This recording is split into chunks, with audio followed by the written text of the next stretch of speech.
Rocket. Chandarman गाँव के famous जैबे न शहर के कोचिंगवा गे मैया।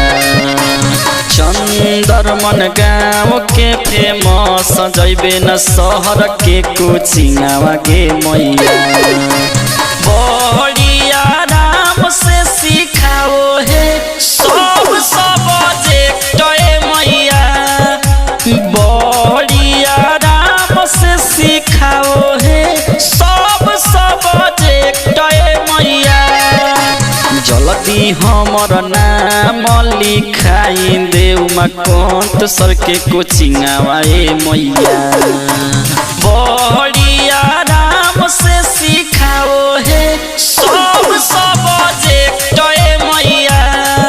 बड़ी आराम से सिखाओ है सब सब्जेक्ट मैया।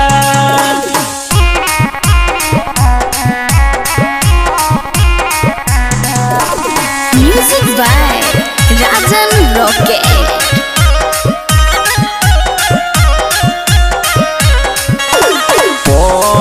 के उमाकांत सर से सब लइका बनतै टॉपर मैया।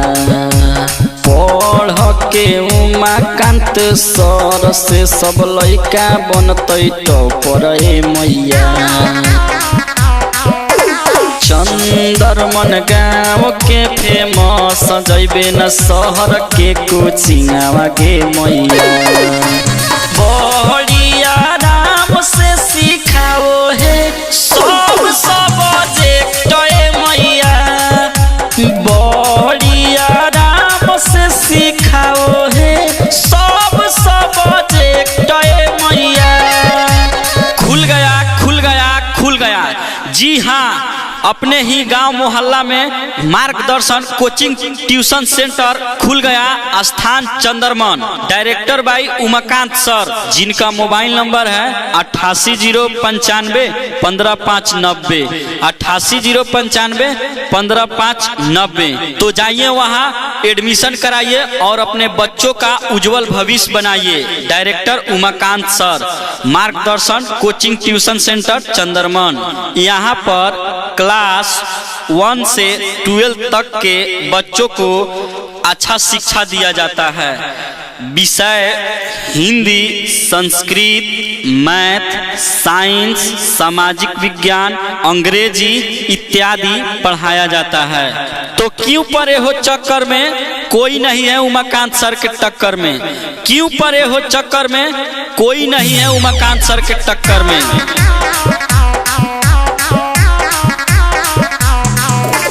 Music by Rajan Rocket. Chandarman गाँव के फेमस जैबे न शहर के कोचिंगवा गे मैया। चंदरमन गाँव के फेमस जैबे न शहर के कोचिंगवा गे मैया। बड़ी आराम से सिखाओ है सब सब्जेक्ट मैया। बड़ी आराम से सिखाओ है सब सब्जेक्ट मैया। जल्दी हमर नाम लिखाई देव मकंत सर के कोचिंगवा मैया। बड़ी आराम से सिखाओ है सब सब्जेक्ट मैया। बड़ी आराम से सिखाओ है सब सब्जेक्ट मैया।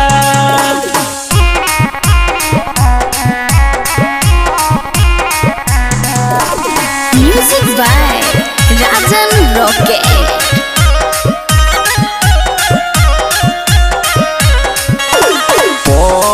के उमाकांत सर से सब लइका बनतै टॉपर मैया। पढ़ के उमाकांत सर से सब लइका बनतै टॉपर मैया।